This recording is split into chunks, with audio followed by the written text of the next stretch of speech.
আমি টুটু সাধু, আমার চ্যানেলের নাম ক্যামিলিয়া।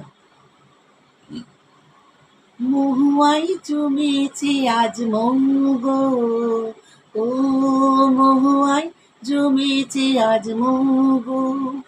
কোণে দেখা মেঘে যে ওই সোনা রং লেগেছে, ওই পালকিতে চলেছে কার গো। ও মহুয়াই জমেছে আজ মৌ গো, ও মহুয়াই জমেছে আজ মৌ গো।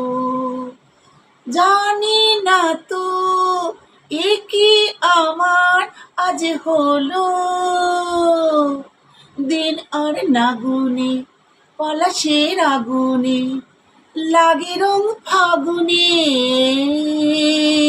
তোমাকে দেখে যে ওই চোখে চোখ রেখে যে ওই মনের ওই ময়ূর পঙ্খী নৌকো, মহুয়াই জমেছে আজ মৌ গো, ও মহুয়াই জমেছে আজ মৌ।